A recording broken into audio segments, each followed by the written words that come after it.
What up, everybody? Pauper MTG with Dan and Rob coming back at you with a new deck for a new week in a new year. Today we are playing Blue-White Flash. Rob, what do you think about Blue-White Flash? I think this deck is pretty sweet. I was browsing the Pauper Reddit as usual, and some guy was ranting and raving about how awesome Deputy of Acquittals is. So I'm like, I think I might give this dude a shot. So this is sort of the deck I came up with. Okay. It's been working out okay in testing, so let me just get right into it. Let's get right into it then. Starting off with the lands, we've got 20 lands. This is some amount of islands and some amount of plains, and then 4 Tranquil Coves. Enters the battlefield tapped, you gain a life, and then it adds blue or white, which is good because this is a blue and white deck. This is probably one of the shakier mana bases I've made recently, just because, this deck can't really run too much in the way of mana fixing, and, I don't have very many duels in here, and I don't have Prophetic Prism, so... Right, well, sometimes simple is better, Yeah, let's... this deck really wants your lands to come into play untapped anyway. So. Right. We'll see. Yep, and then moving on to 1-drops, we got 4 Thraben Inspectors. You might remember this from our set with Boros Fireweaver. It's a 1-2 for 1, already getting some value there. And when it enters the battlefield, you investigate, which means you create a colorless clue artifact token that has the ability of pay 2 to sacrifice it and draw a card. This is great. It eats Unflipped Delver all day. It eats 1/1s all day. Doesn't die to Electricity. It can draw you a card.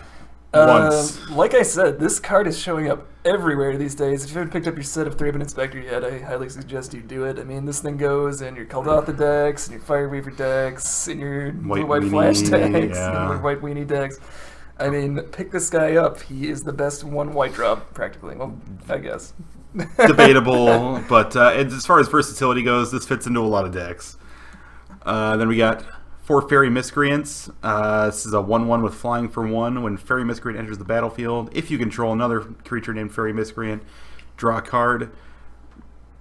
Doesn't eat Unflipped Delver all day, but if you play a bunch of them, you get to draw a bunch of cards. What's not to love? They're flyers. If I could play 8 copies of fucking Thraben Inspector, I would totally do that in this deck. Except for Faerie Miscreant has the added bonus of being a fairy, which will come into play later, and also it flies, which can be sometimes handy for just finishing off games. Yep. So, that's that. And then we got 4 Ponder. You pay 1, you look at the top 3 cards of your library, put them back in any order, and then you can shuffle your library if you don't like what's on top, but otherwise you just draw a card. This is pretty good as far as dig spells go. This is one of the big 3 1 mana blue sorceries that draws you cards. Yeah, pretty much. I don't know. Then moving on, we got 4 Preordain, the best 1 cantrip scry in the format, probably in the game. So good. Banned in Modern. Is it really? Yeah. So I feel like I say that every time we talk about this. Yeah. Ponder and Preordain are banned in Modern. Yep. Same with Brainstorm. I don't know if that's the. I think the only 1 mana cantrip left really is like Thought Scour. Or... No. It's Serum Visions. It's the opposite Preordain. So you draw your card, and then you scry 2. Oh really? Yeah. Wait, so is Thought Scour banned too then? Wait, no, I think Thought Scour is still around. Okay. I think pretty much anything that lets you manipulate the top of your deck and then draw a card for 1 mana is banned. That's probably not the sign of a healthy format, but okay. Whatever. Anyway, we got 2 Bonesplitter. For 1, equipped creature gets +2/+0, and you could equip it for 1 mana. Makes your Faerie Miscreant into basically a Delver. Yeah, this card can turn all of your wimpy little 1-drops, or even in this case some of our 2-drops, into creatures that you force your opponent to actually have to deal with, instead of just being like, oh, let's take 1 forever. Right. Or block. It's like, oh god, I have to kill this now. You put this on our ground guys, they can punch through Seagate Oracles and stuff like that. Other stuff that we otherwise wouldn't really have too much recourse for. Right. So. Yeah. Then we got 4 Journey to Nowhere. The best 2 mana white enchantment creature removal in the format. Yeah, there you go. When it enters the battlefield, you exile target creature. When it leaves the battlefield, you return the exiled card to the battlefield under its owner's control. Takes care of anything that is a creature and does not have Shroud. It's just a really good removal spell, so long as your opponent doesn't blow it up. Yep. Well, And nobody really main decks enchantment hate, so... You'd like to think so. Right. I mean, of course, we'll run into it now that I've said that, but usually game 1 you're pretty safe in playing this, and they're probably not going to be able to get rid of it, unless they're running something janky that's like destroy target permanent. Yeah, sure. Yeah. Then we got 4 Spellstutter Sprites. It's a 1/1 with Flash and Flying for 2. When it enters the battlefield, you counter target spell with converted mana cost X or less, where X is the number of fairies you control. And this is where that Faerie Miscreant being a fairy comes into play. But anyway, this guy's just a sweet little 2-for-1 sometimes. Yep. Has a lot of good synergies in the deck, which we will get into once we come to them. But yeah. And then we got 4 Counterspells. Ugliest art ever made. No, this is beautiful. Okay, it's a guy sitting cross-legged. He's got a giant A on his belt buckle, and I can only assume that stands for ass. I thought this was a art for like the new Avengers movie. What guy is this? I guess that'd Ass? be... Well, the A stands for Avengers. Come on. Okay, so he's just an Avenger? Yeah. Alright, cool. I don't know. This is where the shaky mana base starts coming into play, because we want to have this up on turn 2. And I suppose we can't. We saw Faerie Miscreant, but sometimes you just won't be able to do it. Right, if you gotta have 2 blue. Yeah. And then we got 4 Deputy of Acquittals. This is the card. This is the card that made it all happen. 2/2 for 2 has Flash. When it enters the battlefield, you can return another target creature you control to its owner's hand. This has a lot of value potential. You can counter another spell, draw another card, make another clue, bounce Ninja back again. I know what you're thinking. It's just a shittier version of fucking Core Skyfisher, right? No, because you don't have to. But yeah, exactly. You don't have to. Flash. This guy can come down on turn 2 at the end of turn if you want to beat down, if you want to jump in front of somebody's creature, if you want to, like, say someone tries to lightning bolt your ninja deep hours, you can just, boom, play that guy, get ninja back, and then swing in with that dude, and then, and then ninja again, and then you got your deputy back, and, like... It just never ends. I got this guy, he had, like, I think he was playing Delver or something. I think he had like the Spire Golem. Oh, sure. And I was in a situation where I had 2 ninjas and like 2 deputies in hand. So every time he'd block a ninja, I'd flash in a deputy and bounce the ninja back, and then like read ninjutsu my ninja. So like, yeah, this guy can get annoying, and he seems pretty solid so far. I mean, I guess we'll see though. I don't know what's to hate. Yeah. Then we got 2 Exclude, 3 mana, counter target creature spell. Draw a card.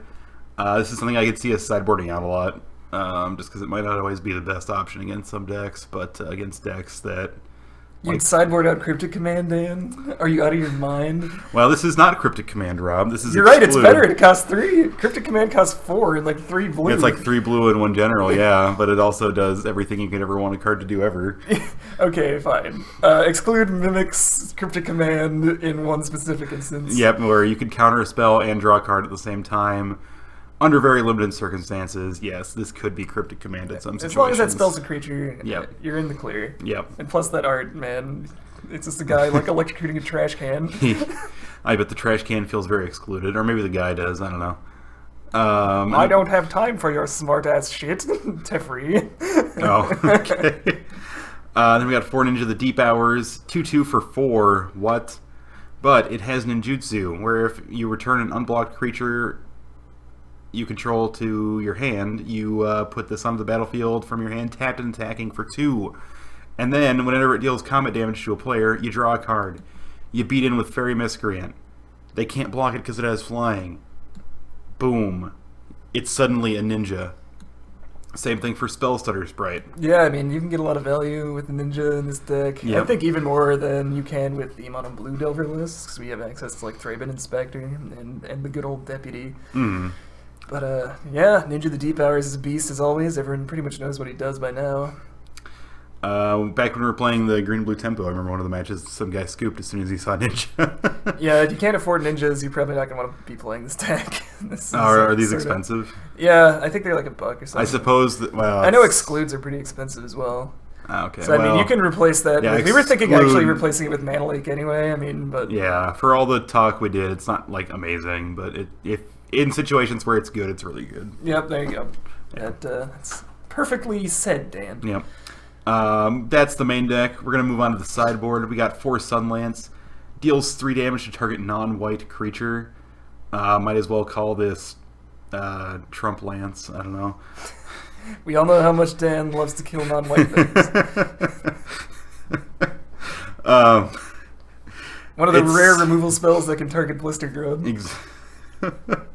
Well, I think every removal spell can target... Well, Doomblade? You can't Doomblade a Blister Grub, Dan. That's true. Okay, fine. There's one... You can't Terror it either. No one's ever played Terror since Doomblade came out.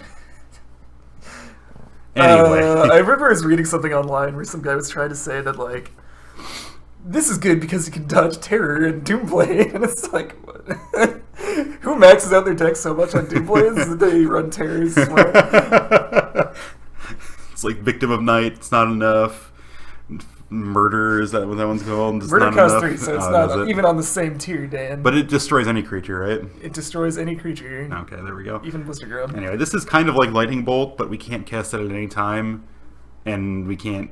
It's like terrible Lightning Bolt, but it's white, so it's kind of all we got, you know? Yeah, 1 mana, white removal, that's the best we're going to get, unfortunately. Sure. Right. Let's hope they downgrade some more one white drop, one drop white removal spells to common in the next modern whatever set, because that's coming up pretty soon. Okay. You think we'll see Path to Exile? I'm thinking we're going to see Condemn. That's my, okay. That's probably not too bad. That's my prediction. It's Condemn. Let's say Path would be a little ridiculous in this format. Yeah, I don't think Path is ever. Everyone just splashes white now. Swords to Plowshares. Yay! Blue-white control's a thing again, I guess. Then we got 4 Rest for the Weary. This is an instant, so we can cast it at any time. For 2 mana, target player gains 4 life. But if you add a land enter the battlefield under your control this turn, that player gains 8 life instead. Okay, I just realized that I'm dumb, and this guy should probably be like 2 Hydroblast, 2 Rest for the Wearies. But just because Hydroblast has utility against the Kiln Fiend decks. Yeah. But my reasoning for having 4 of these is I was thinking, like, against Mono Red Burn and aggro, this is almost always just going to be better than Hydroblast would be. Right. Know? And 8 life for 2 mana is a huge swing in That's Pauper. pretty big, yeah. Yeah, like, I mean, you can recover from out of nowhere with this thing. But I'm thinking maybe we put in some amount of Hydroblast, just because we don't want to die to Kiln Fiend or Nivik Cyclops. Do you think Lone Missionary might be a better fit for this in this deck, just because I was got thinking all the about it, but like shenanigans? that just seems a little bit too cute, you know? I mean, just to straight up gain 8 life against Mono Red. Yeah, I guess that's true. But yeah, expect 2 of these to be Hydroblast. Okay. Then we got 2 Dispel, 1 mana, counter target instant spell. Good against control, good Mono against Red things you Burn, want to take out, exclude against. Right. Anything that... This sideboard is pretty weak. I don't know. Maybe I could upgrade it somehow. But... well, yeah. So there might be an upgraded sideboard if we think about it. But for now, this is what it is. We got 3 Dust to Dust, 3 mana, exile 2 target artifacts. Wow, it's like the white Ancient Grudge. Yeah. Yeah, it's basically Ancient Grudge, isn't it? Yep, except for it's better because it exiles. Yep, and it's 3 mana instead But it's of... worse because it's an instant. Oh, wait, no, I see. Whatever, who cares? Then we got 2 Patrician Scorn. If you've cast another white spell this turn, you can cast it without paying its mana cost of 4.